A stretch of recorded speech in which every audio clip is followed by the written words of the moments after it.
Hello, Dwayne.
Hello.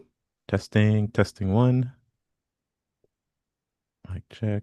One. Yeah, um, I'm here. Okay, I hear you. All right.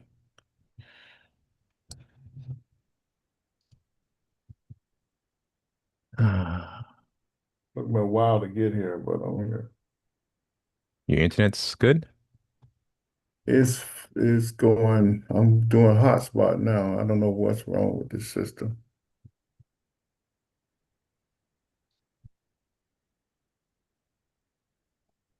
It was working fine yesterday. It took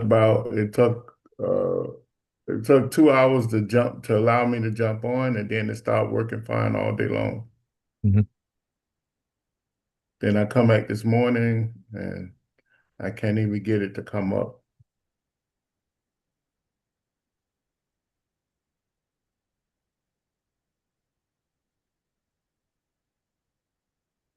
Okay. We'll see how it goes today, and if it keeps coming off and on, then we'll just have a short class. Let me get my glasses so I can see.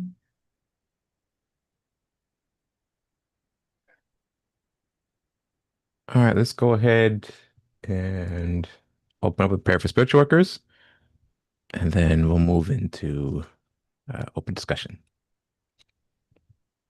So, prayer for spiritual workers. Almighty God, I bless all those who, because of their limitations, would smite me. Almighty God, I bless all those who, because of their weakness, would not heed me. Almighty God, I bless all those who, because of their ignorance, would defile you through me. And I ask, Almighty God, O wondrous power, that your strength may be given to me now, so that I might be fortified by this, so that I might go forward bravely into the world, and despite reception, send forth my love of thee throughout all races of man. Almighty God, give me the power and strength to rise above my karmic weakness, the deficiencies in the pattern of my evolution, so that I might evolve and become stronger, I, and even stronger in thy everlasting light. O God, thy will be done.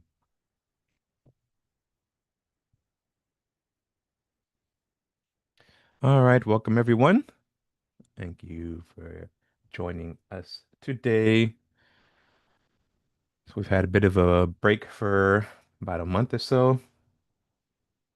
Um, I'm back in class, back in college, and I'm also working as well. So my schedule is a bit hectic right now.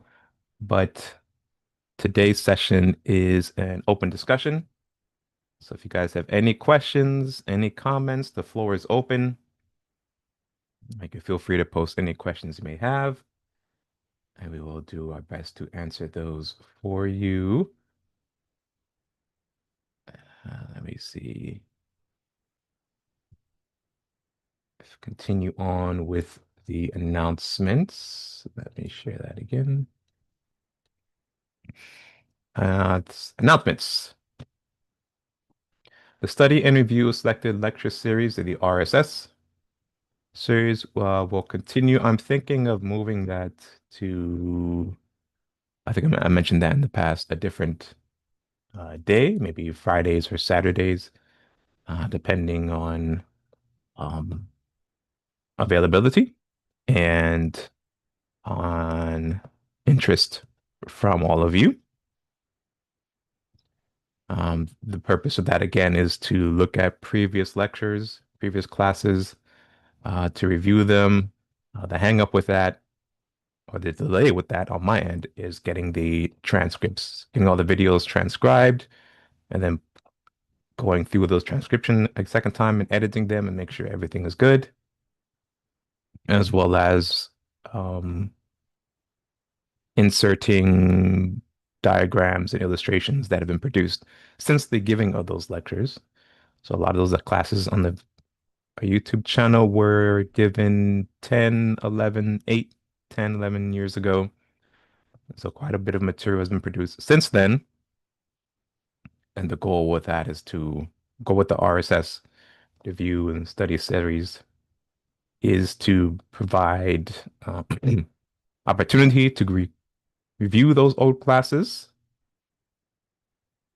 to make transcripts of them available for all of you, as well as additional handouts presentations, both including those that were given in the lecture at the time they were presented several years ago, and any new ones that have been produced since then, as long as updated with new information.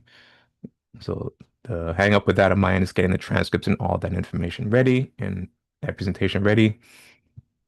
But once they are ready, I will continue with that series, but probably not on Sundays, on another day, and leave the Sundays open for lectures as well as open discussions like we're having today. And still on the agenda for That particular series is a covering of the Serpent Power class. So right now I'm currently working on the 21 Lessons, which is a playlist series on our YouTube channel. Those are more foundational introductory lessons in metaphysics. I think there's about 15 classes, most of which are public, some of which are private. You can send us an email and I'll grant you access to those courses, and as well as any other classes on our YouTube channel from other playlists or just others videos. We have hundreds of hours of lectures there available for you to study and review anytime you wish. If you do have any questions or comments about them, you can send them our way and we'll answer those for you. Not every class was recorded. Mhm. And so I think some of you requested a video from a playlist and maybe has class one and then class four or class one and class three, and but there's no class two. Well, that's probably most likely because class two wasn't recorded. Maybe because of technical difficulties at the time or just limitations of either my skill of the equipment. As 10 years ago, I was just figuring out how to do all this stuff on the fly. So sometimes I recorded things, sometimes I didn't. Sometimes the audio was poor. Later on, as we developed, the audio got better.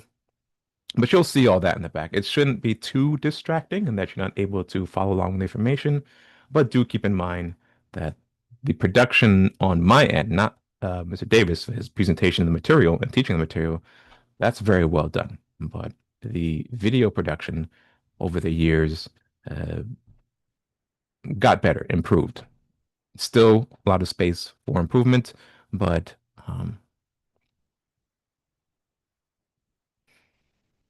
do keep that in mind as you're reviewing the previous lectures. All right. For the Atheist Society Florida group here, we still continue our weekly 12 lessons series, sessions, prayer services, weekly 12 lesson services, as well as commemoration services that we hold either in conjunction with headquarters or on a separate time and date that we hold privately for the group. But if you would like to attend our 12 listening services, you're more than welcome to attend with us, as well as with the headquarters and on the global 12 blessings site at 12 blessings, that's 12 blessings, all one word, .org. And there you can find a lot of information on the 12 blessings, as well as scheduled services that are held all over the world. And then eventually, too, we'll also look at the teachings of Dr. Sri Yogi Riji, George King, including a study of the nine freedoms. All right, so that's all the announcements I have. We have a question here to start us off from Hardy. Welcome, Hardy. Thank you for joining us. Says, pull this closer. I am very weak at watching evil things in the world, and how should we perceive it?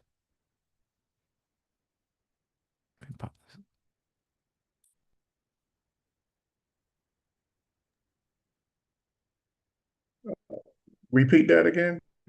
Well, his statement says, "I'm very weak at watching um, evil things in the world," and said, "How should we perceive?" Um,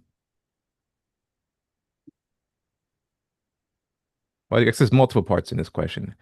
It says, "How he's weak at, I'm very weak at watching evil things." So how? I guess he's asking, how does he um, control the things that he sees and not give into the temptation to watch, ingest negative things or things he perceives as evil, and how should we perceive the things around us? Is that about right, Hari? Is that close to what you're asking?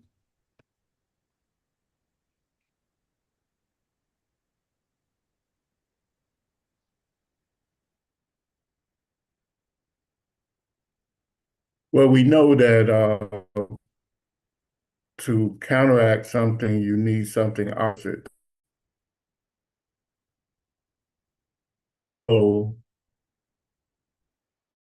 if you're dealing with things that with things that's evil and destroy, then you send energy, give energy to those things that are about peace and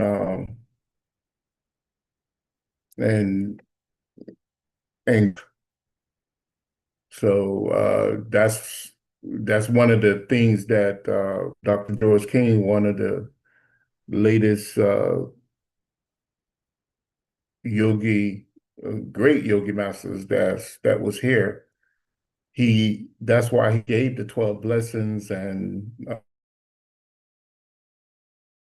different missions that he had, and is giving that subtle uh, energy, full of purpose, full of mental mind purpose to do good.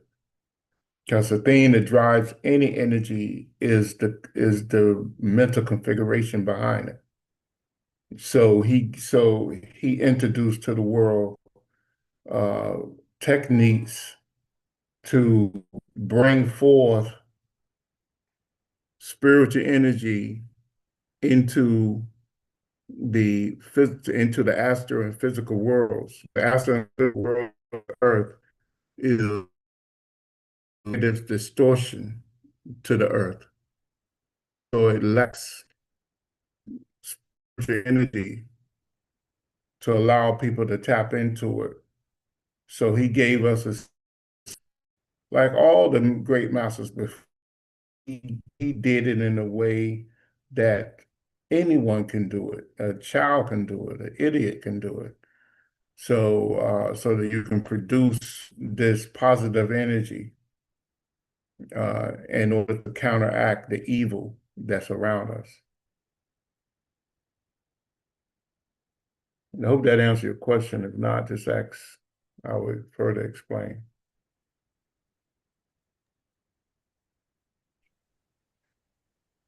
Now he goes on to say meaning like killings and wars. He gets emotional attached to it when he sees Yeah, violence. you have to send out spiritual energy.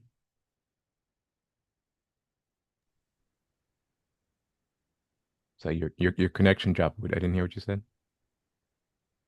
I say you have to step up and do the opposite by Okay. sending out spiritual energy. Can you hear me? Yeah, we can hear you. I can hear you now. Okay.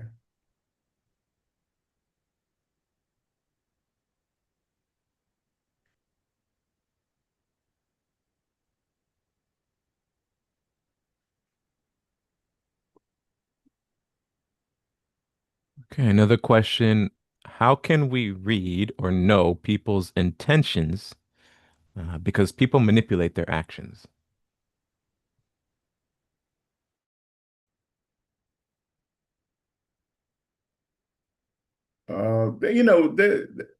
People can manipulate their actions, but everything follows a specific order. People who try to you have to have a very, very adept person to actually hide their intentions and what they're doing. So in most cases, if you study the patterns of people, just pay attention. And that's what yoga exercises do. It helps you to pay attention. That's why they have you stare at one thing for a long time in order to notice all the different the different parts of that thing, because the majority of the times your subconscious mind pick it up, but you'll cut it up, so your conscious mind cannot relate to it. The only time your conscious mind can relate to it is in extreme situations where the subconscious mind release that information back to you. And then there's a relay back and forth to make you do it. But if you uh, pay attention to your surroundings or pay attention to people in certain settings, and you can read every time because in the law of physics, the law of nature, uh, the only way you have water is uh, by putting together H2O. It's just that simple. If you want an apple tree, you need apple seeds, you need soil, you need water. So even hide things, is it always reveal itself. In other words, we just have to pay attention.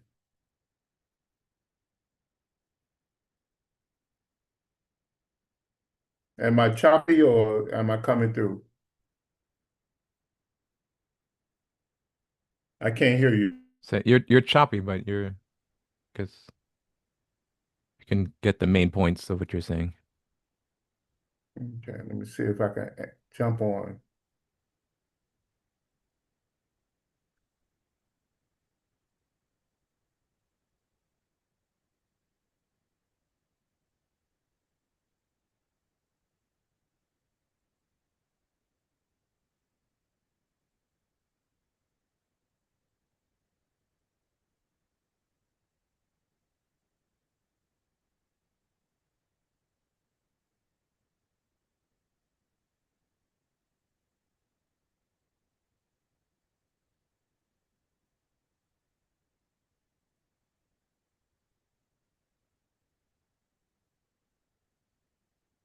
Did you see me? See you were on YouTube. I'm trying to come in on another. No, I didn't see any other account activate.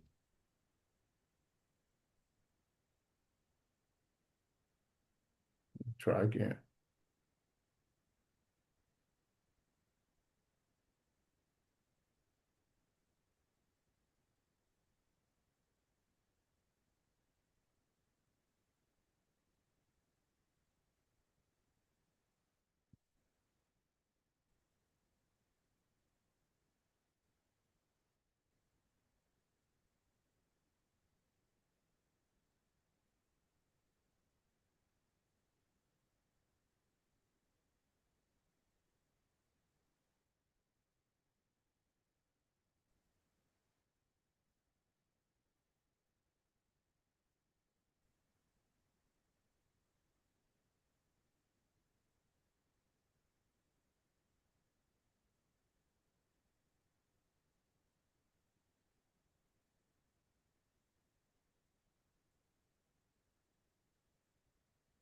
And again, anyone, if you have any questions or comments, feel free to post them in the chat. Today's session is an open discussion. So for those of you joining us, welcome. An open discussion meaning any questions or comments that you may have in anything in metaphysics or mystics or occult related. Um, the floor is open and you're welcome to pose those questions and we'll do our best to answer those for you.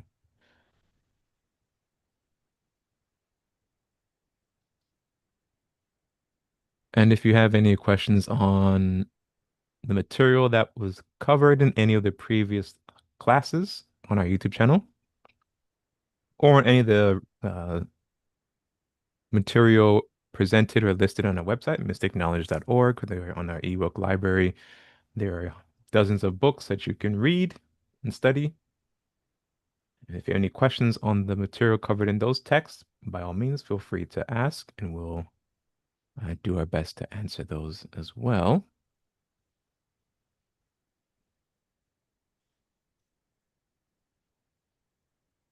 But if you're not comfortable posing questions publicly, you also have the option of emailing us some questions. And if you allow us, give us permission within the email, within the question, to respond in a subsequent open discussion class or in a future class, we will do that as well. Or if you just only want us to respond privately in the email, that's fine as well. Let us know and we'll reply to you also.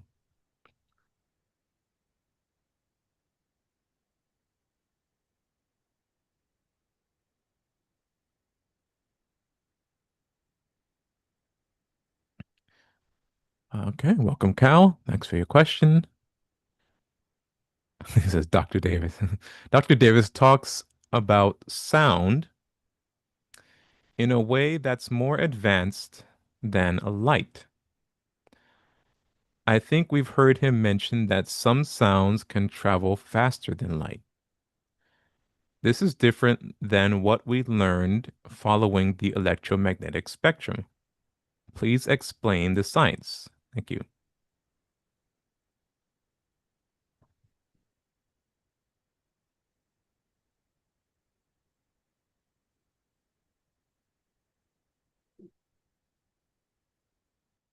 I'm trying to click on to the other. You can't hear me that well. Uh, yes, with the sound that I talk about is the creative absolute. So the scientists have not began to really tap into sound.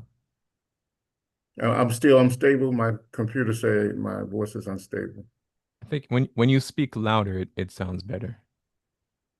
Okay. I don't have my microphone with me. Or you're using your phone or computer. I'm using my laptop. Okay. So, so the scientists have not tapped into sound the way the mystics, but the scientists are headed that way because what the mystics said thousands of years ago, the scientists are just beginning to tap into.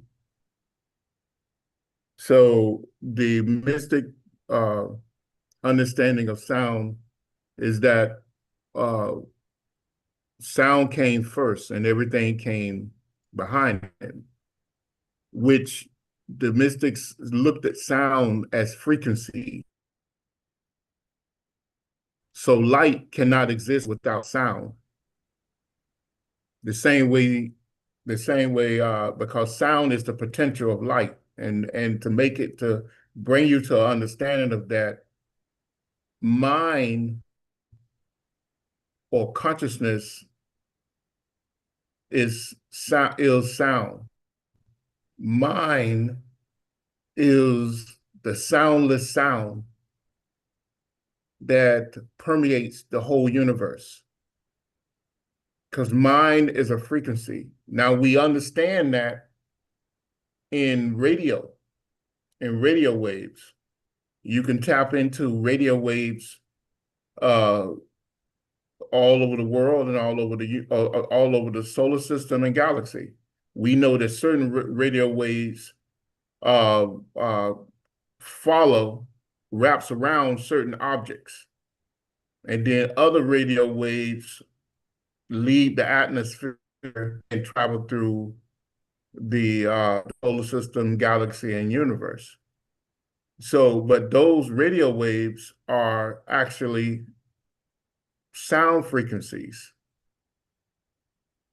So, but there's many levels. Mine travels probably the mystics say that mine travels 4,000 times the speed of light.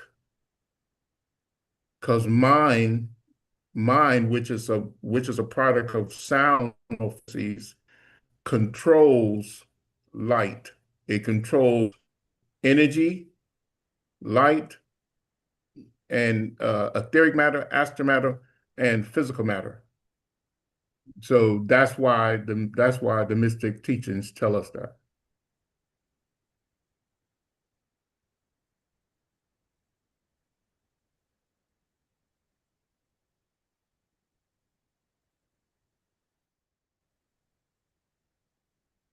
I hope that answers your question.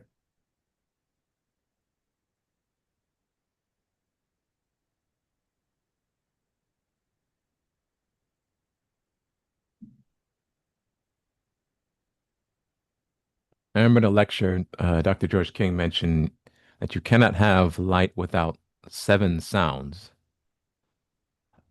And I think those seven sounds he's referring to, are those the seven dimensions, or is that um, the intermixture of the pranas? Yeah, well, it's a combination of things. It's is actually tabic matter, Ah, okay. and you know what tabic matter is, right? Right. Okay, so I see you on your computer. I think that's your computer.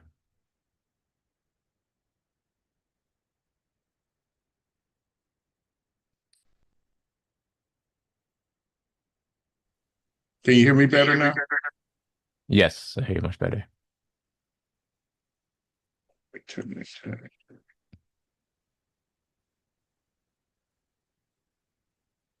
So yeah, so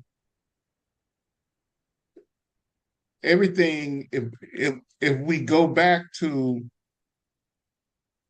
if we go back to the original teachings of the great masters, and of all the Bibles on earth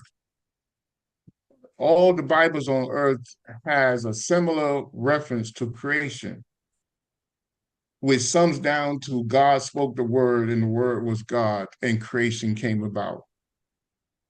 Almost every religion you go to, it states that. So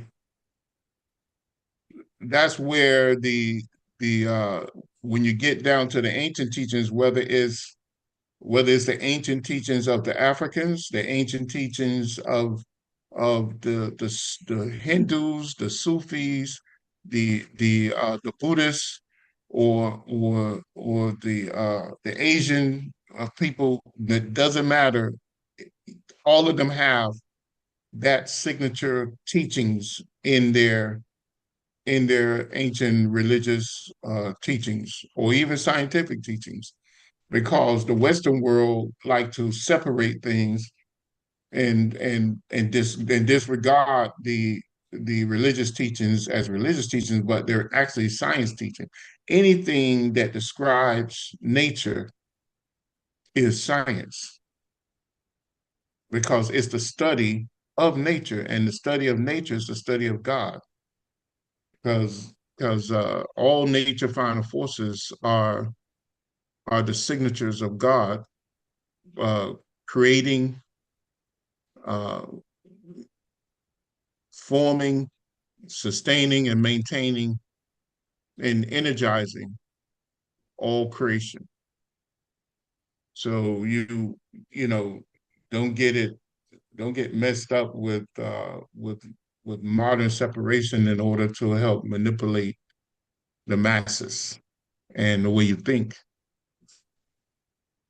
because when you begin to do the mathematical equations that science give you, when you study electromagnetic frequencies or all these things, you'll begin to see that it doesn't always make sense.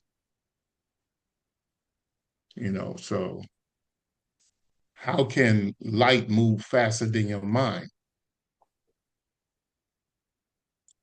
It just doesn't make sense. When mind is an energy that shape and mold light, how can energy never die when the spirit and the soul shapes and mold the energy to build the multiple bodies that you will live in and out for eons? It doesn't make sense. You die, but the energy never dies. You are the commander of the energy. You only choose to change forms. So it just doesn't make sense. If you park a car, that car is not going to move until someone get behind that car and move it again. It's not going to move intelligently. Let's say that. So you are the consciousness of that car. When you get in that car, becomes it has purpose. Energy is there, but the driving force of the energy, if it's not nature, is consciousness in nature, which is spirit driving the soul to comically move in certain directions. And scientists have to come to bear with that. I hope that bring you to a level of understanding on that.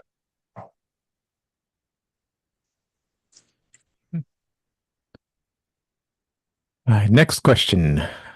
Why is it so hard to be consistent at one thing and maintain concentration? Just for examples, my studies of engineering. I'm saying this may be out of topic, but do you have some advice?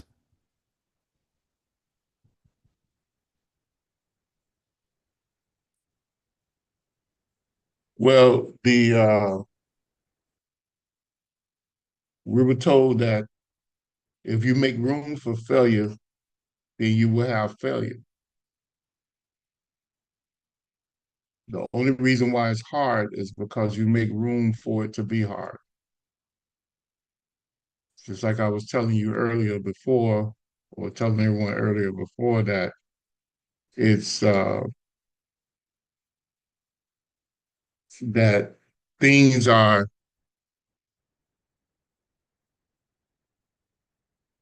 things follow a pattern, and there's an ingredients to everything.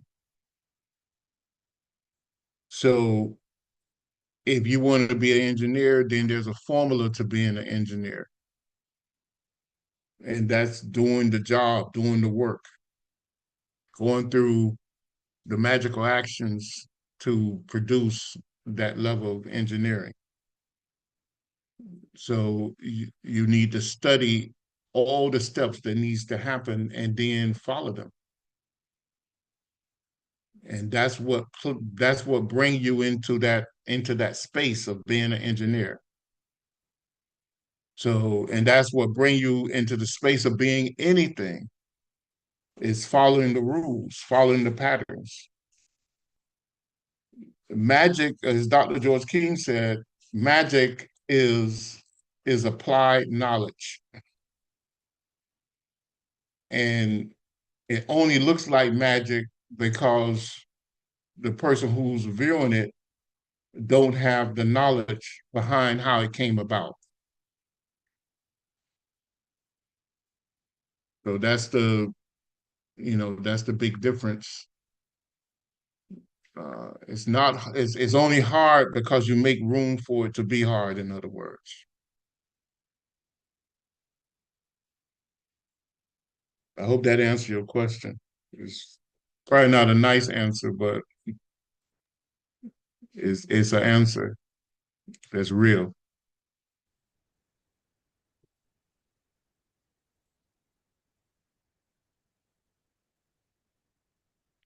I kind of want to follow up on that a bit more, if that's all right. Karma has been defined for us by both yourself and Dr. George King as a pressure towards conformity. And it's conformity with the laws, conformity with God, but conformity nonetheless, or a pressure towards conformity. And I'm always curious of how that pressure uh, manifests, or how we sense or work within that pressure. Like, for example, let's say every incarnation has a purpose and an objective that we are seeking to fulfill through that life. But then as we incarnate and live that life, we can make various choices. Some of them better, worse, good, some of them better, worse, bad, in relation to that purpose we've incarnated to fulfill. Does karma put pressure upon us in that life to conform to that purpose that we've incarnated to fulfill? Or and does that manifest as, like, say, if I, like, Hardy, for example, he's studying to become an engineer.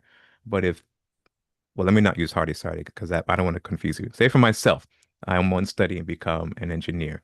But throughout my life, um, that objective, as every time I pursue that objective, I'm steered in a different direction.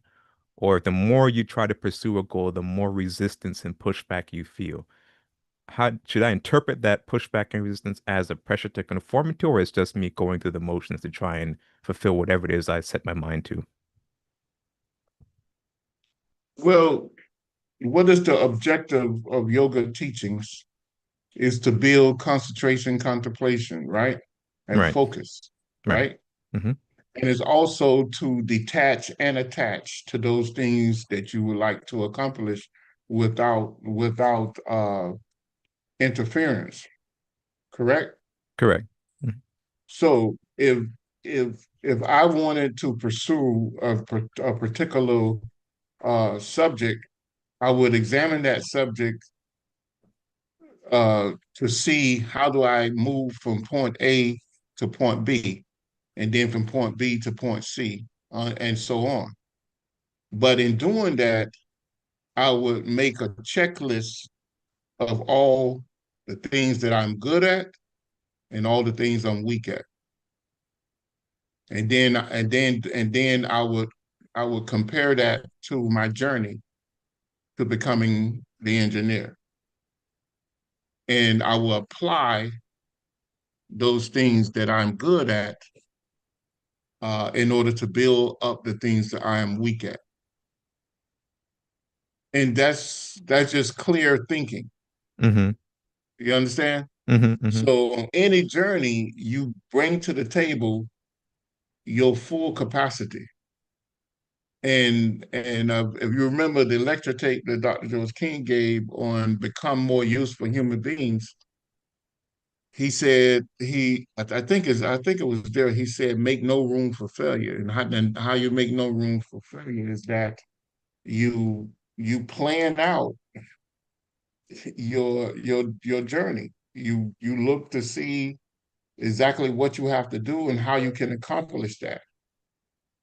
And when you make your move to accomplish it, not to fail it.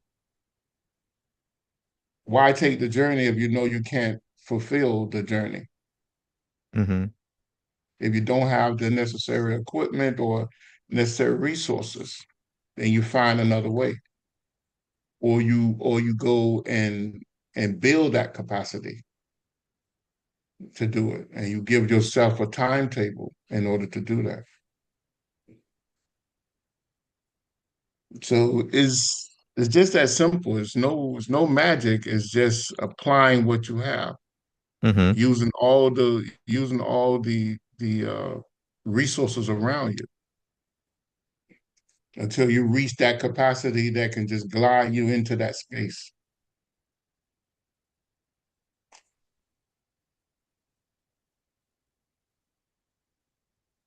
That makes sense?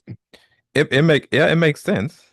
But if the resources I have around me aren't enough to fulfill whatever I need one to fulfill.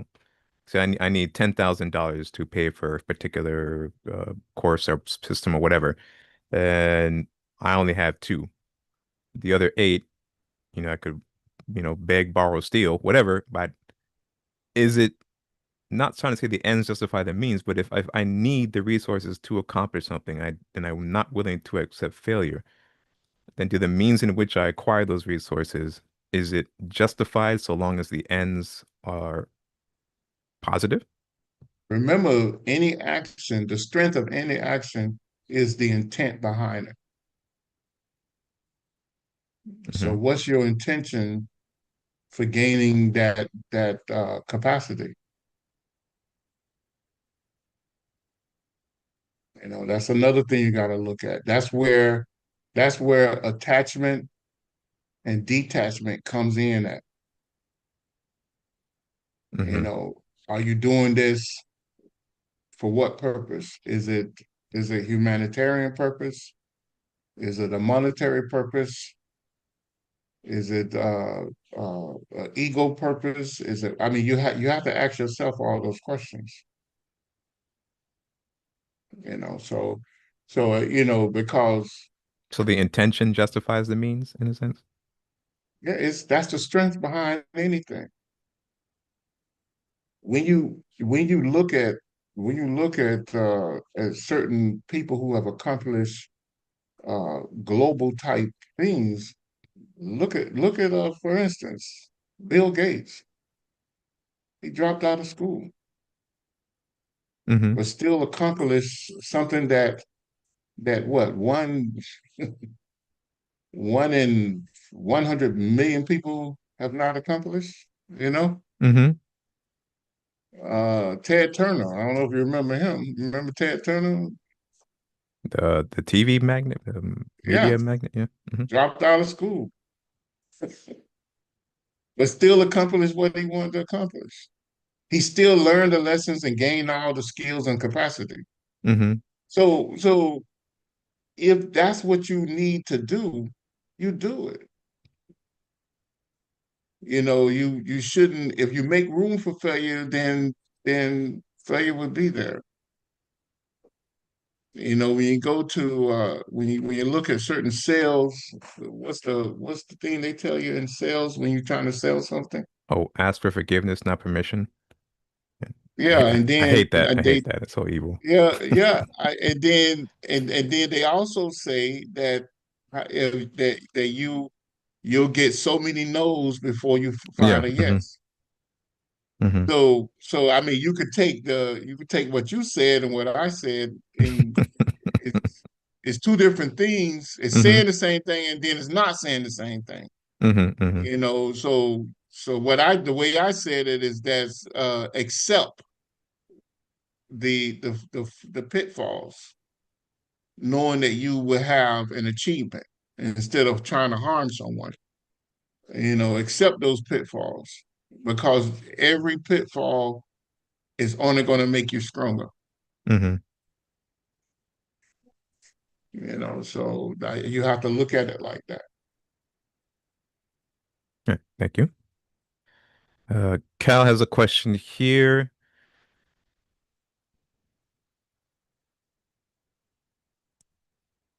Uh, well, the easy answer is yes.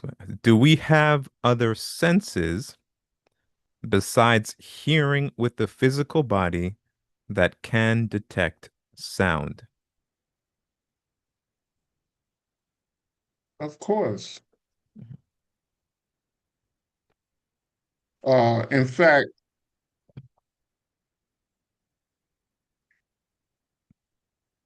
all your senses can detect sound. Mm-hmm. That's a proven fact. Even the senses you don't know about can detect sound. Because remember, sound is a frequency, and dogs prove that to you. A person walk up to your door, and you might be distracted with something else. If someone parked outside my house, my dog began to bark before they come on my property. So if a animal living on total instinctive consciousness can hear the micro sounds, you can do it too. So you when sound is made, your body feel it. You can feel it in your body. You can almost smell it. If you're sitting down anywhere, the anus, because the anus is one of your senses, it picks up the vibration. I'm sure everybody felt that before. Mm-hmm. And then your other senses come into play. Your feet is a sense too. It has very sensitive senses. You walk somewhere and all of a sudden you feel something before you see it, before you hear it, before you get a bitter taste in your mouth, you feel that something is wrong. You know, so all those things are like that. I remember going to a lecture one day, and this yogi adept was coming there to speak, and when he was coming down the street, all of a sudden I felt him. I felt his vibrations, and all my senses went off. So you you feel that, and he had been doing what he was doing selfishly for probably, because I had to be like 18 or 19. He had been doing it for 30 years. So you can, all your senses, you hear things through through your ears, you hear things astrally, you hear things etherically, you hear things through your skin, you hear things uh through through your mind, and your heart, and and you hear things through the ground, because everything gives out frequencies, and you can feel those frequencies, and it's just not gross sound. In fact, one of the first lessons that Swami Sivananda give, and most yogis who begin to give you a study on Kundalini, the first thing they give you is the four states of sound, because it is the four states of sound that actually form the embodied consciousness in anybody, in any living body. So yes, go and study the four states of sound.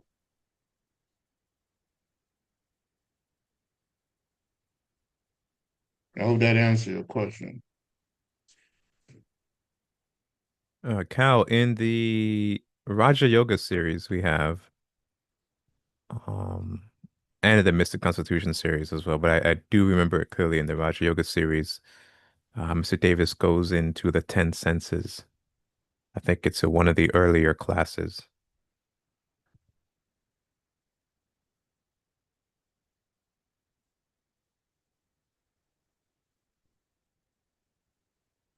Okay, and welcome to those of us who just recently joined us. Today is an open discussion and various topics.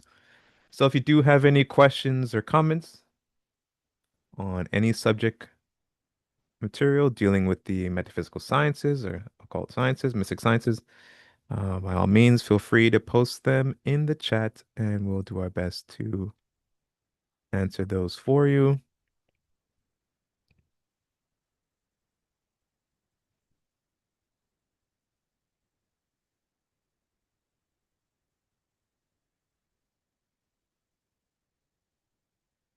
Actually, let me see if I could find that class and tell you exactly where it is, Cal.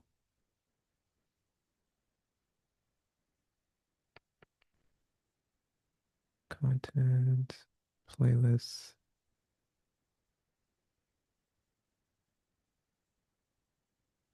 We put that in a diagram too, didn't we? Yeah, we did, and I know you have a more recent diagram where you go more detail about it, also including the pranas and the centers as they correspond to the hands. I'm trying to see the exact. I think there's a Raja Yoga series, or I think it's a Tantra Yoga series where it's included in there. Da, da, da, da, da, da, da, da. Oh, I'll find it. Let's see. Next question. Okay.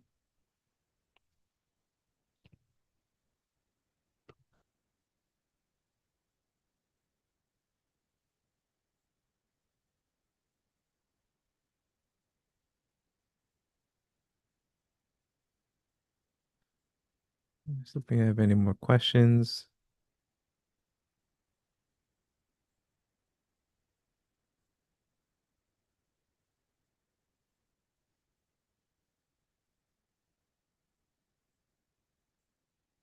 Oh, I need to put that whole series on private. Hmm.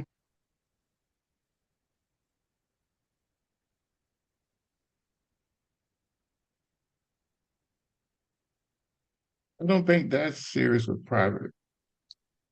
No, it's saying there's a series. I'm looking through the playlist now, and there's a series that I need to make private.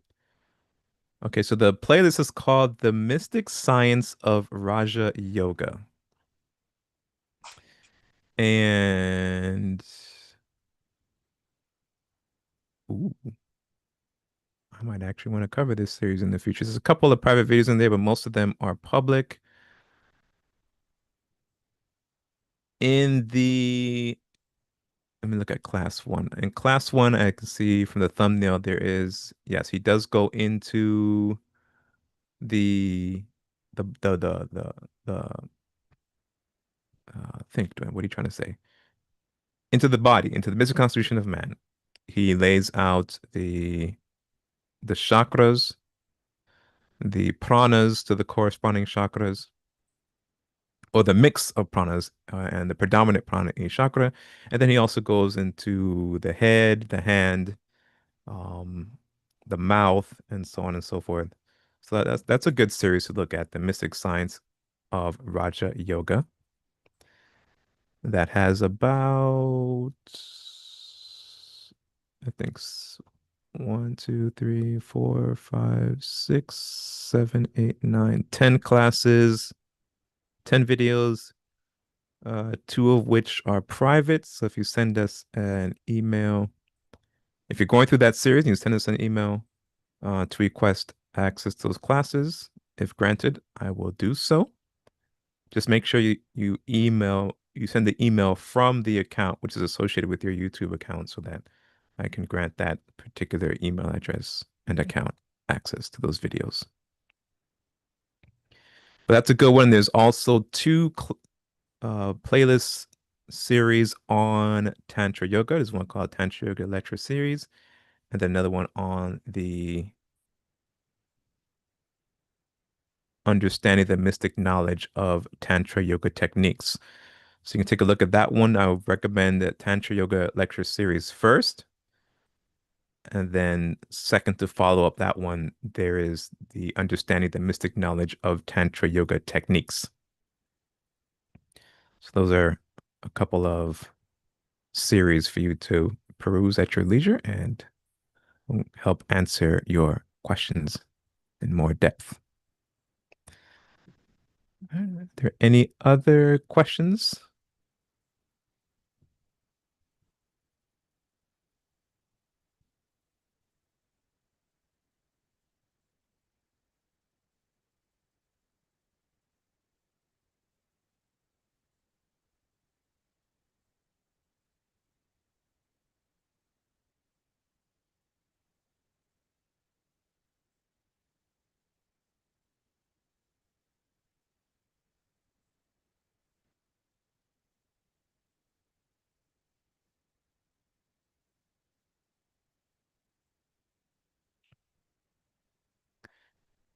Question, what is the difference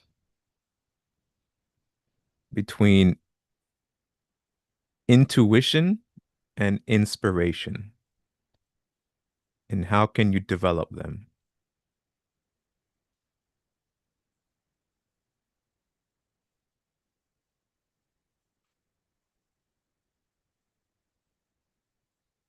Well, I mean, um,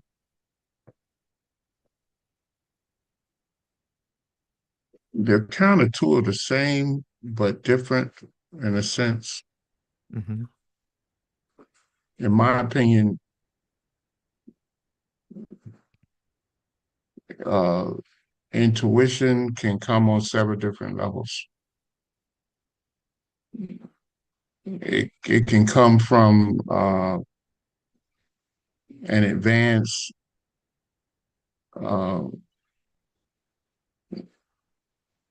conscious mind working with the subconscious mind. Hmm.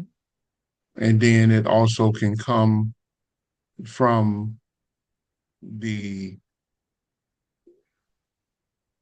the 5 or 10 senses merging itself with the after senses that's making you aware of things that you normally not aware of. but it's always there in a sense. Um, and then intuition can also come from uh, a portion of your higher self trying to warn you. Mm-hmm. And then inspiration can come from uh, almost the same pattern, but the inspiration is either coming from your higher self or your soul self, uh, trying to get a message to you to do a course correct on your life. So that's my opinion of it, and and they come in different forms. This is the avenue. I know some people that they are constantly having intuition and some inspiration through dreams, Mm-hmm. through daydreaming, through vision, or through spontaneous thoughts. That's just not a thought. It's like bang, it hits you and it disrupt everything. It disrupt your whole senses and it forces you to pay attention to it the way it comes. Mm-hmm. And a lot of times it's the higher self or or on a basic level, it's your senses merging to make you to just having you to realize that what you look at is more there than than your physical senses. So, and that's a part of psychic development and advanced psychic development and spiritual development, those things.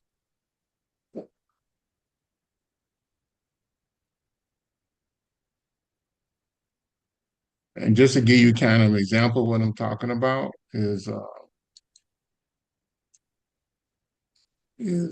let's let me give an example.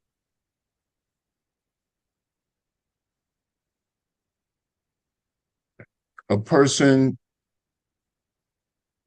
is thinking about coming into a room and sitting down at on in a chair or a desk, and you look at, for some reason, you look towards that chair or desk, and you see the person walk into the door and sit down, or you see a shade of the person walk into the door and sit down. 5, 10 minutes later, the person walks through the door and sat down. Mm-hmm. Now, the intuition person will, that's what a psychic will see. An intuition person will see that, but don't see it, but know that some activity is coming there. They have an intuition that some activity is coming there. Mm-hmm. But when the psychics see that, they see that the thought form from that person uh, with the focus on going sitting in that chair have already projected a shade of themselves to sit there, have already created that pathway to allow them to go and sit there. So, and then the inspiration person who have moved beyond intuition and they have an inspiration, they are their higher self tell them, oh, the person will be arriving at XYZ. Mm. So so that's the thing. And by the time a person who have tuned into their inspiration or have accepted to be what it is, they're not going to question it. They just say, okay, well, I'll wait for the event. They're not going to occupy their time with that. Because if they have inspiration that is coming, and that's higher inspiration, it's not basic inspiration. They already know that it's going to happen because the person already created the pathway to get there. Mm. See? So So that's the, I hope that helps to understand.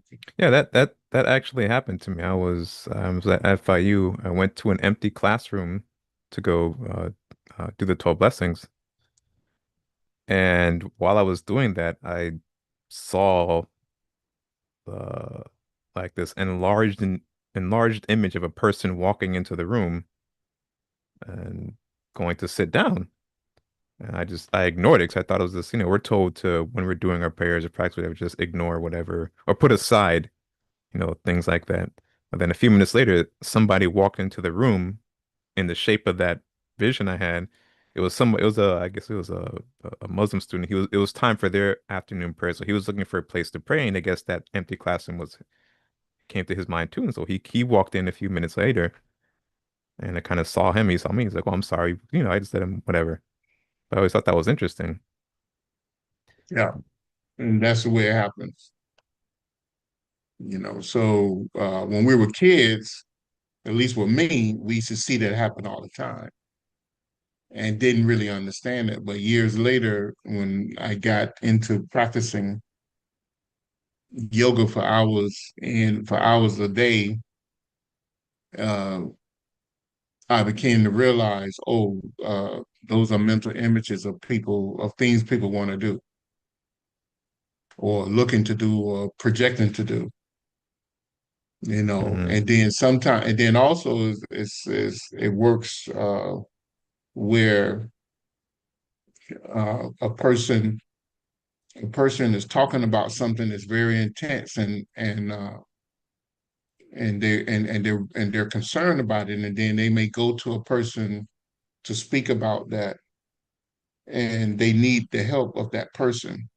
And when they leave that person, they leave a part of their auric substance with that person in the shape of themselves or in the shape of what they need that person to do. And that person's aura absorbed that. And it stays there for a minute, I guess to assimilate or whatever's going to do, then it goes in there. And I witnessed that over and over. Hmm. When I was in high school, I began to witness that because I would see teachers go and talk to certain other people, and I would witness that they leave a trace of themselves. I'm saying they're not that advanced to do that, but it's just a natural occurrence. It's just a natural occurrence that we did not that most people are not aware of. Hmm. So it's, and when that's when you get into advanced uh, uh, psychic powers, uh, using the etheric body instead of the astral body is very unstable. When you begin to use the etheric body, you begin to pull the aura into you and use that aura. So you can create shades of yourself. You can create uh, mechanical vehicles. You can create animals to with the knowledge to take you where you want to take you. You can create multiple shades of yourself to create a small army to do whatever you need to do, or like not fighting, but I'm saying like if you have to build something, Hmm. you create those shades, and everyone's working on a different part. So it's all that's coming from your auric substance. That's why they say the aura of a master, the aura of an adept it begins to grow larger than a normal person. The Hmm. aura of a master is even larger, but the aura of an avatar is is not seen because the avatar pulled all that substance back into them, and Hmm. they use it for various for they use it comically. In other words, Hmm. they don't pollute the earth with their thoughts or movement unless it's absolutely necessary, and it's not a pollution. Then it's a cure.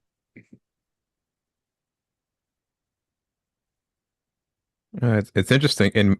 In martial arts, we were trained to sense or feel the intention of another person.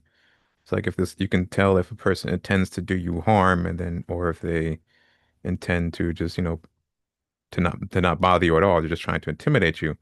And in fact, one of the exams you have to take for, I think it's fifth dan or sixth degree black belt, is you kneel in seiza, and a person will come up from behind you with I think at the lower level it's a boken, a wooden sword. At the higher level it's an actual sword, and you have to feel their intention to strike, and you have to dodge, move out of the way in time. You think your eyes are closed or you're blindfolded or whatever, but you have to feel the person's intention to strike you, and you have to roll out of the way and evade the attack.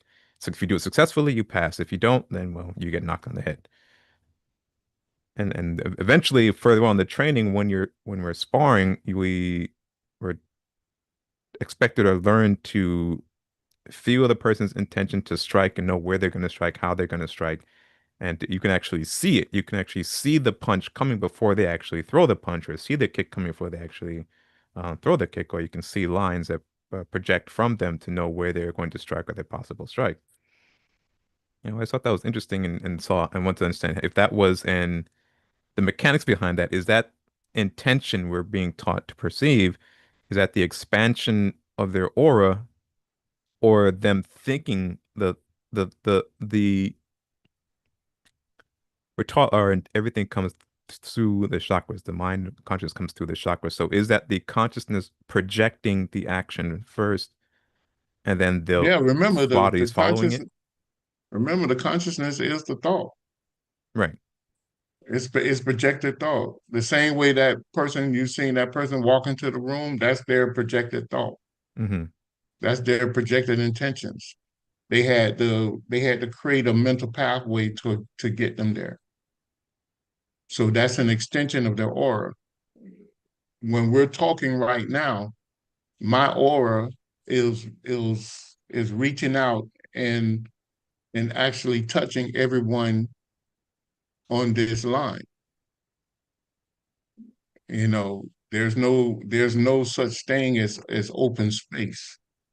Hmm. We're under the illusion that this electronic device is carrying our voice, just our voice, but it's not. It's carrying our voice, it's carrying our aura, it's carrying multiple levels of energy of ourselves back and forth on this line.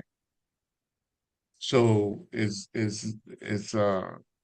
when I was in kung fu and karate, what 50 years ago, and I studied that because I Hmm. went to a black belt level two as well. Yeah, we had to go through that. My advantage was that I could feel, touch, smell, Hmm. everything coming. So I knew when someone was coming up behind me, because I had been trained since an early age. So I knew exactly what was on their mind. So, but and most martial art people who go to that level and with the right teachings, they develop that sense. Hmm. They develop that sense within them.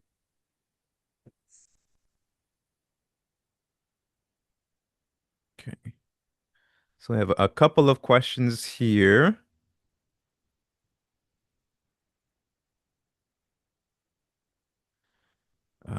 It's a statement and a question. It says, the question, it reads, "We are not, okay, we are not mind, we are consciousness." And I think by mind, he means brain there. We are consciousness as our mystic teachings tell us.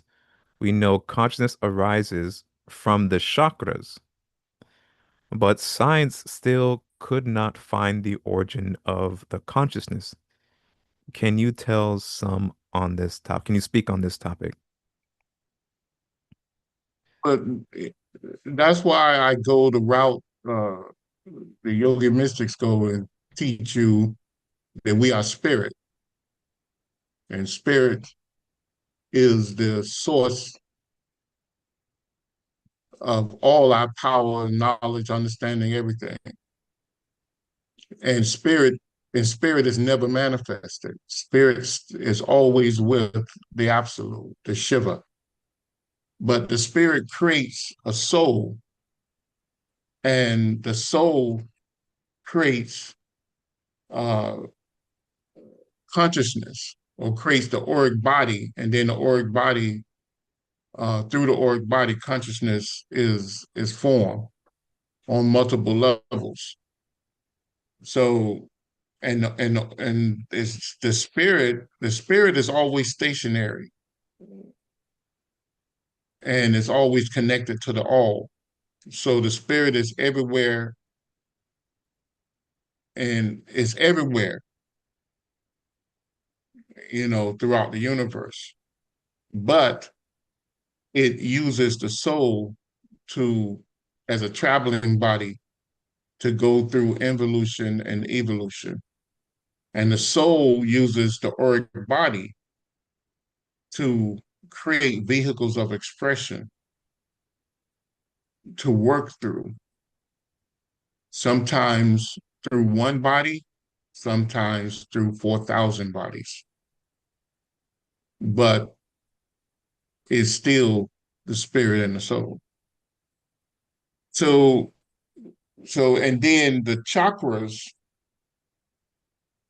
is actually streams of energy that flows from the Mahabindus of the solar system, of the galaxy, or galaxies, and universe, if you can understand that. So if you study the chakras, each chakra that they relate back to us in ancient teachings, each chakra have certain frequencies to it.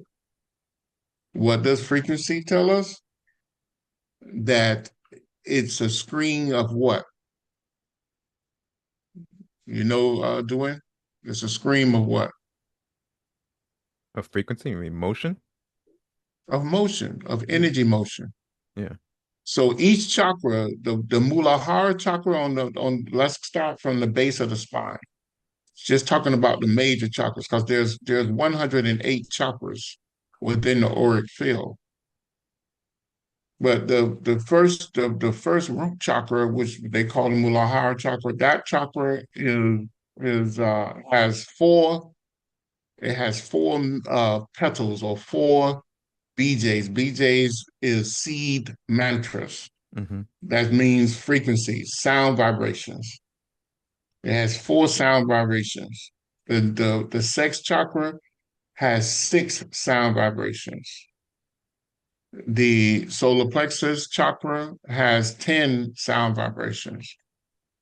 The heart chakra has 12 sound vibrations. And the throat chakra has 16 sound vibrations. And all these sound vibrations pull in and push out uh, uh, flows of energy called nadis. And they follow in a pattern. They crisscross, and they create a matrix. And that matrix fills the auric field, or localized consciousness, uh, uh, for that individual. And all of it goes all the way up until it comes into one chakra, which is the command center, which is, a lot of people like to call it the third eye, or the Christ center, or Arjuna chakra. So, and all of that goes in, and that Arjuna chakra, or third eye, has two sound vibrations. And all the 50 sound vibrations ascends into two sound vibrations, a mind sound vibration and a vital sound vibration, and it goes up into that command center or the third eye. And the third eye controls that level of consciousness. So the and that's on a subtle etheric plane. Now the scientists are working with they just looking at physical things, but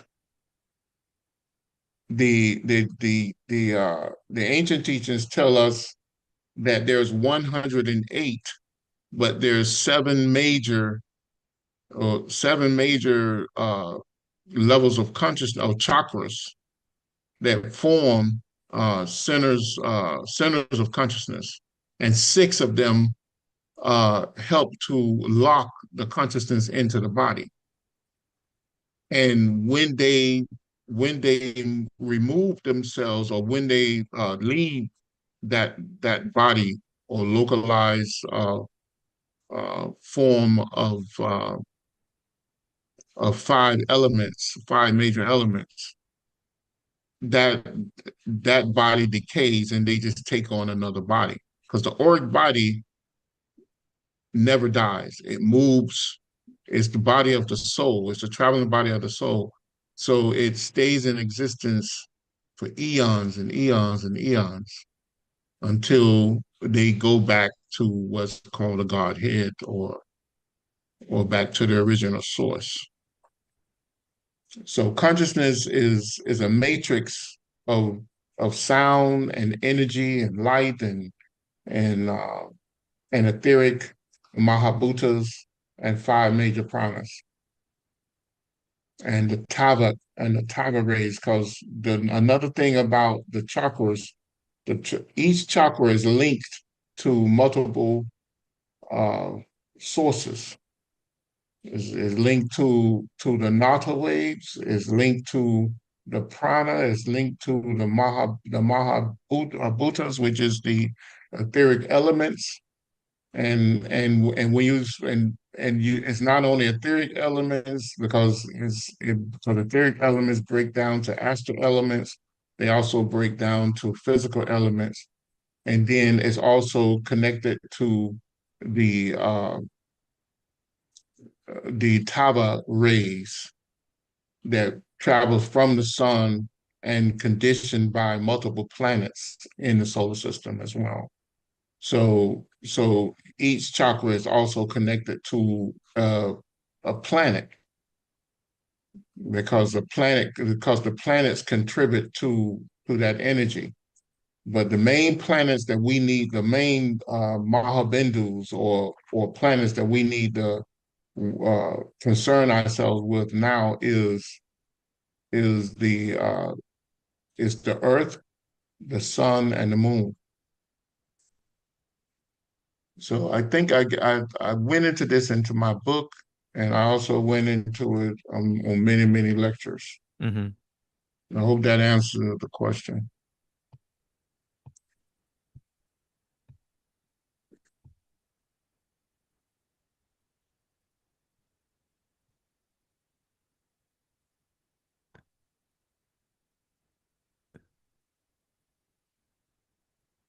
Everything has an auric body, right? Yeah, everything have to have a work body. So the planets exist within the auric body of the sun, and we exist within the auric body of the Mother Earth. Are we part of the Mother Earth auric body, or we just exist within the Mother Earth auric body?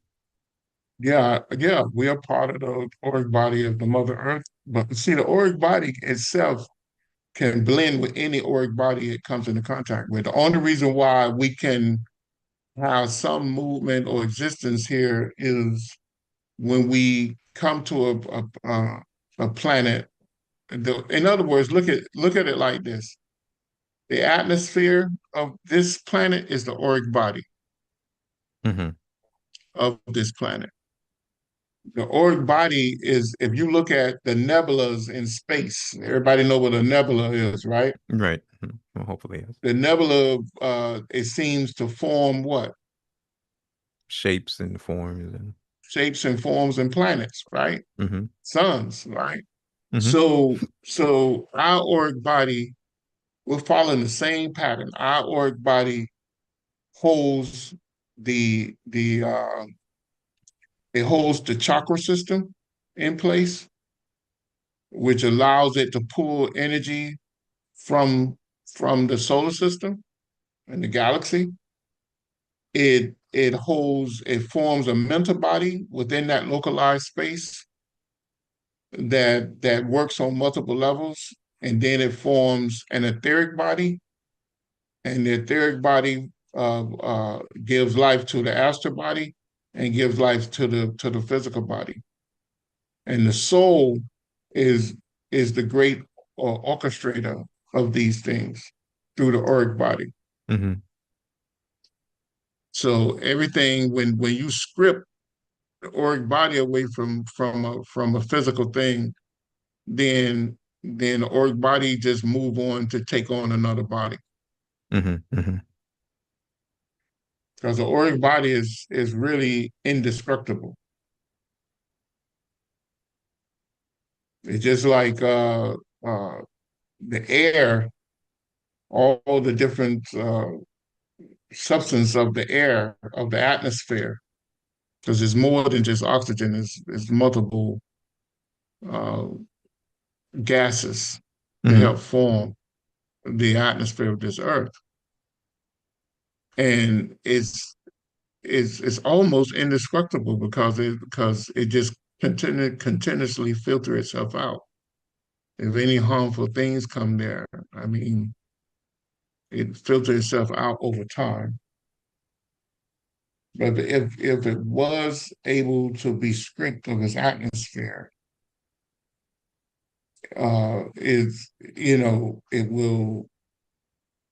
will build another atmosphere or reach a certain capacity to sustain certain life forms. And remember the whole thing about the aura, that the aura expand and then contracts. Hmm. So those planets that have brought a lower level of atmosphere around their planet, that mean they're pulling that auric substance into the body of the planet, only to be utilized on a higher frequency of existence. Hmm.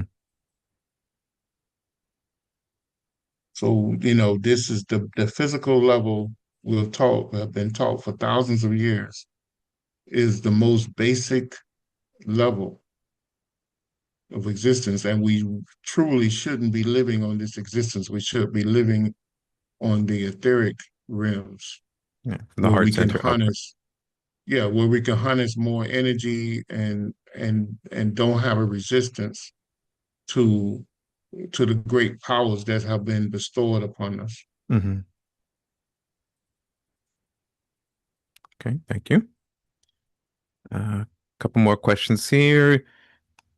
Can you tell or can you explain how group consciousness works, such as between friends, family, or like in our classes, and how it impacts us? So, can you explain how group consciousness works and the different types between your friends and family and classmates, and how does the group consciousness affect us or impact us? Yeah, I mean, he or she really answered their own question. Hmm. Uh, the group consciousness is actually a comic configuration. The only way you can go anywhere is that you were comically able to be there, and that's what we fail to realize. You know, we fail to realize that. So so most people think, oh, I got to go this place, that place. Only reason why you were able to go there, not because you raised the money to go there, is because you you were karmically allowed to go there. Mm, So so so understand this too. If you look at it, if you can understand that uh, the people in your family, most likely those people have been family members uh, for multiple lifetimes. Multiple lifetimes, you, your mother, your sister, your cousin, and even your best friends have been traveling a journey trying to work out the differences between yourselves. So you are within that group consciousness of your family. So hmm it's just like the planet that I mean the not the planet, but the country that you're born in. You're born in that country for a reason to gain certain lessons, to gain certain experiences. And this is what the ancient teachers have told us over and over and over. Now that doesn't mean that we need to become isolationists because those people who are born in a country with dictatorship, yeah, they deserve that for some reason, but that doesn't mean that it's right. That because everyone is our neighbor because we have a group consciousness of the earth. So we should always try to help everyone around us. We are our brother's keeper, that is true. But that's how group consciousness are formed. You go into and you have a transaction with that person or people, and comically you have to work that out until there's no negative karma connected to it, until that negative karma has been burnt up and transitioned into something good. So in most cases, you find yourself being reborn with those people over and over and over and over again until you work out, you smooth the edges and work out that negative karma. And sometimes it can be one person in a group that raised the whole group out of that. So Oof, that's a that's lot of how I hope. work. Yeah, it's a lot of work. I hope that explains it to you. You know, I think Alice Bailey wrote on group consciousness through one of her connections with the spiritual hierarchy of Earth, hmm uh, which is very interesting. Okay. Kind of follow up to that. How would we, very quickly, how would we know what we are and are not karmically allowed to do? Like rather than trying to do something and hitting our head against the wall and saying, and then eventually finding out karmically we're not allowed to do that, how would we determine that beforehand? And that's where concentration, contemplation, meditation come in at. hmm And because as you do it, you begin to learn the karmic pattern that's before you, the lessons that need to be learned, and you are given the greatest guidance. Remember, your higher self, and your subconscious mind is always doing course correct. Is doing some type of course correct with yourself, even your phys- and that's how we take on certain illnesses. That's how Mm, we take on certain habits. There's always course correcting, So you have to look at all those things. okay. All right. So we've got a two-part question here referring to the auric body and imagination. So the first part uh, is it correct to state that the auric body is shaped from our thoughts, feelings, and imagination? No, No. It's the lower aspect of the aura. That's not the auric body.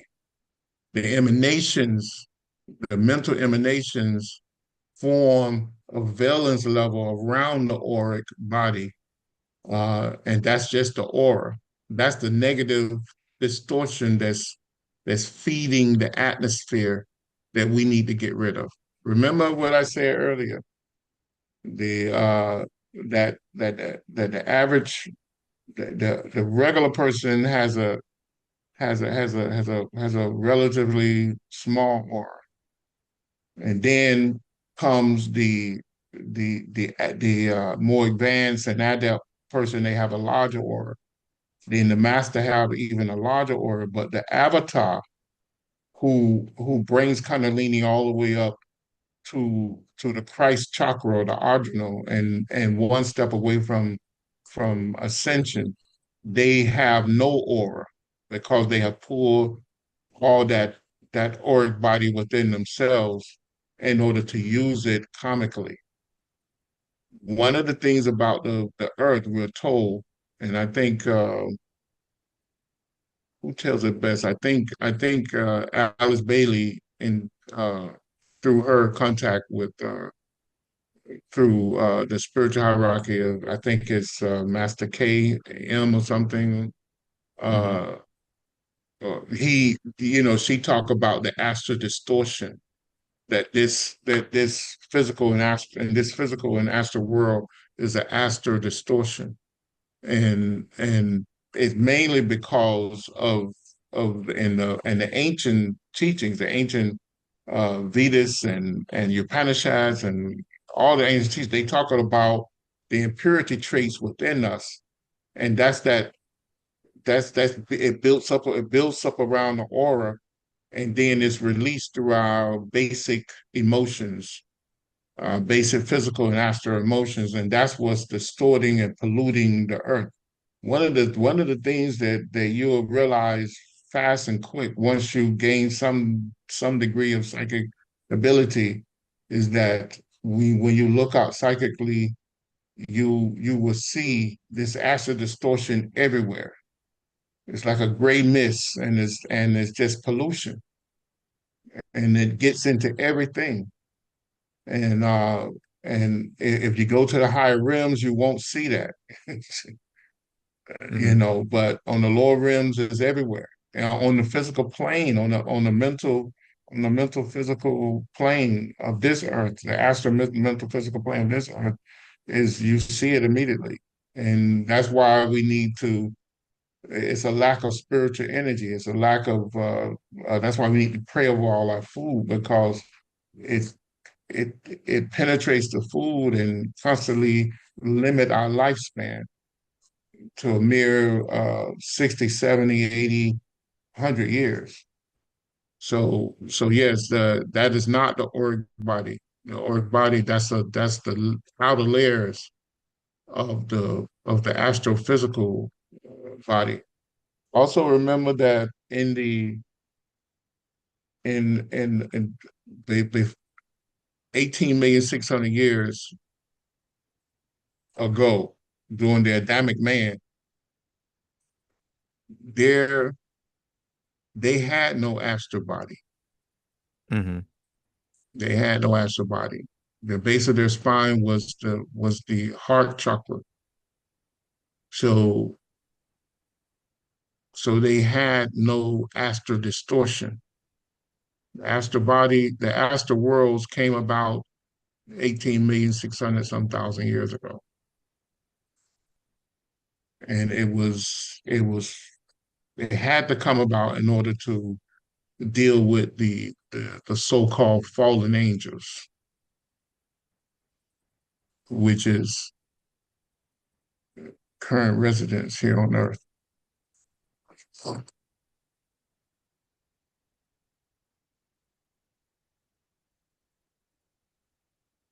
I hope you understand that. A lot of people get that wrong. So it's not the auric body is an indestructible body.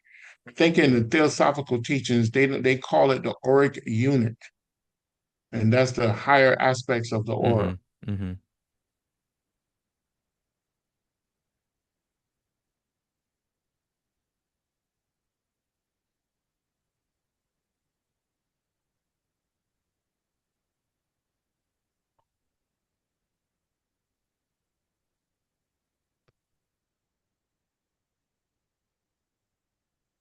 Okay.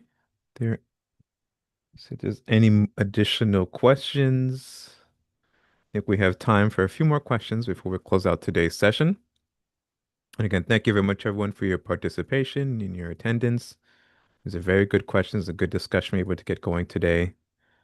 And if you do have additional questions and not able to pose them today, we do welcome you, invite you to send us an email, and we will respond to your question either via email or, well, we will respond via email, but if you give us permission, we can also respond to the question in a subsequent open discussion class for the benefit of everybody else so they can hear the answer as well.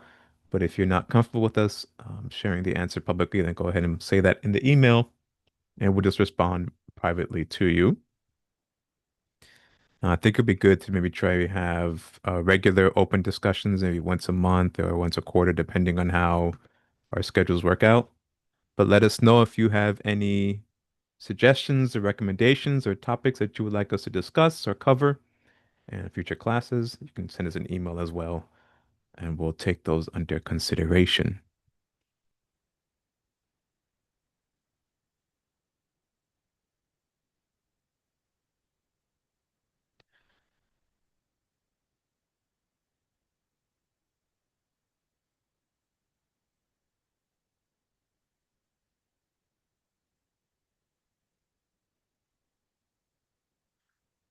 So I guess as you wait for any final questions to come in, I did have a question.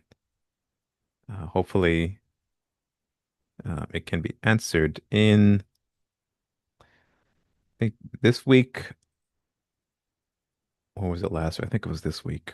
Um, there was a service of thankfulness held for the latest phase of Operation Sunbeam. And in the service of thankfulness, um, they played an extract from a transition from the Master Theorist. And in that extract, the Master Theorist said that Operation Sunbeam, or Dr. George King, had gave the greatest opportunity to terrestrial man. It says, save the opportunity given by the Lord Babaji.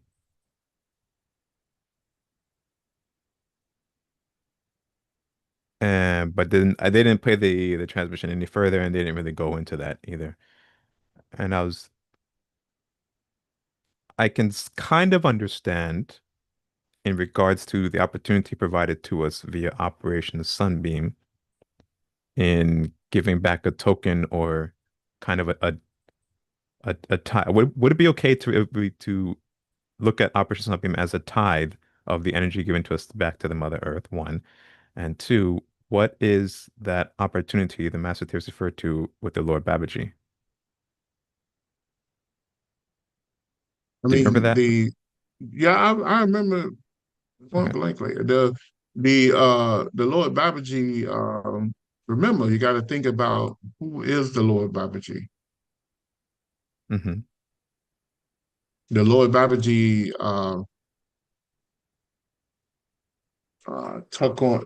came to Earth according to legend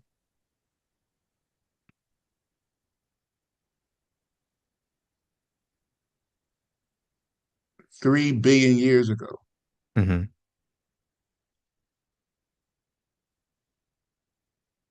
So, Oh, okay. So that's the see, opportunity. so yeah, he came Okay, okay, three okay. Yeah, billion yeah. years ago, Yeah. Hmm. and so he have held up his spiritual development to a certain degree, but yet became a virtual God in his spiritual development all in the same time. Hmm. Because what does all things in nature do? It All things serves. in nature do is service. Hmm. So he decided to give service to the trillions of life forms on this earth, on all the planes of existence. Hmm. from the lower planes all the way to the higher planes, and then when the Earth took on the backward people from Meldeck 18,600,000 some years ago, he swore just recently when the Earth met its half life that he would stay here for another 3,000 million years, which is another 3 billion years. Hmm. So, I mean, what can stand above that? I Right. mean, Hmm. Hmm. that's kind of that's a great sacrifice. Hmm. Hmm. So he decided to stay with the Mother Earth until the Mother Earth transitioned to another level of existence.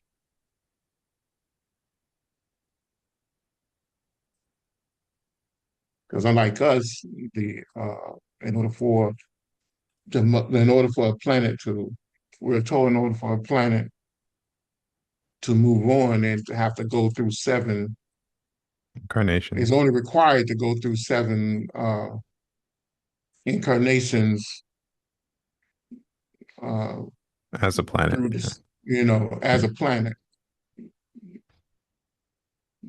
through and from the sun, you know. Hmm.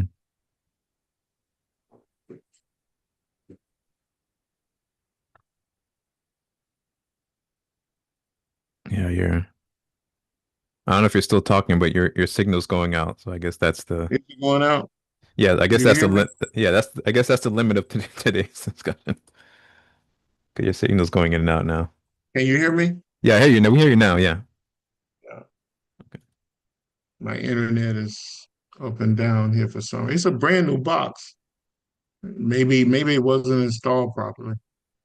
Or maybe it wasn't brand new. Maybe they just refurbished it and brought it back to you and then told you it was brand new. Yeah. Well, we went and picked it up, so Oh, okay, I okay. don't know what condition it came in a brand new box. Let's say that. I'm Hmm. sure they refurbished it Hmm.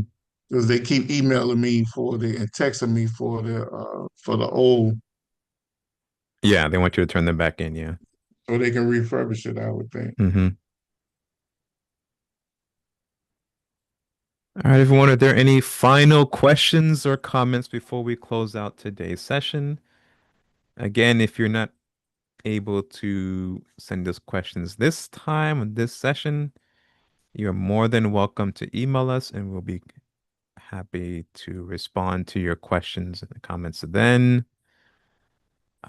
There was one person I wanted to address. Let's see, you sent us an email before requesting some, yeah, Michael sent us an email requesting some handouts, but you didn't specify which handouts you're requesting. So if you can send us the email, I'll just reply to the email and just let me know which handouts you want or from which class that was from. And if I'm granted permission, I'll go ahead and forward those to you. As well as anybody else, if there's handouts or illustrations or notes that you would like access to, or even classes you would like access to from the videos, let's go ahead and send us an email. And if granted permission, I will grant you access to those resources, either the classes or send the handouts to you.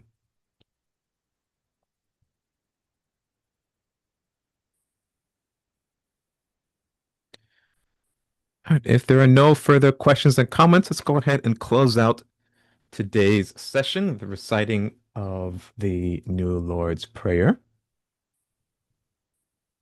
Let's see, where is my controls here?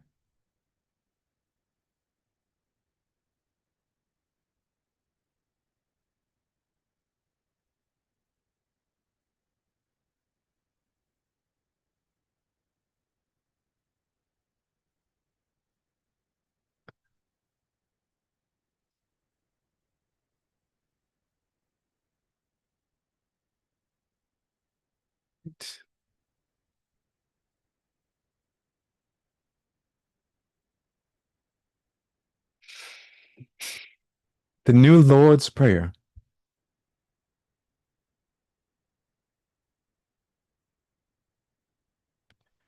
O divine and wondrous Spirit, O everlasting Lord of hosts, send forth now through me thy great and lasting power. Allow me, Almighty God, the lasting privilege of radiating to all the world thy great love, so that those who suffer may be given the power and energy to rise above their weaknesses. Almighty God, in great humility do I ask you to send forth your power, to give to me this great lasting privilege of being a channel, so that my suffering brothers may be helped and guided and healed and lifted into thy light, so that they who know not may look up, and in doing so receive to their higher selves your divine counsel. Almighty God, this day have you granted me a divine privilege. I ask you now to give to me the strength, so that never again will I turn from my inner vision of you. O great peace, great peace, great peace. In praise of your greatness, O God, doth my soul sing. Grant it energy to sing on forever and forever.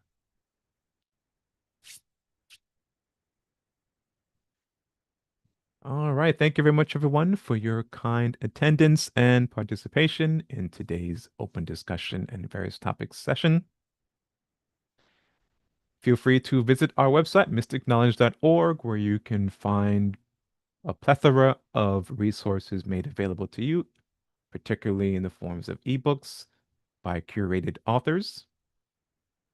You can download those books for free, read them, study them. Any questions and comments you have on the material, send it to us via email. I'll be glad to answer those for you. And you're also welcome to send us donations via PayPal at our link, donate.mysticknowledge.org. We'll gladly accept your donations to help us support these classes and offerings we have at present and ongoing into the future. All right, thank you much, everyone, and we will see you next time. Take care.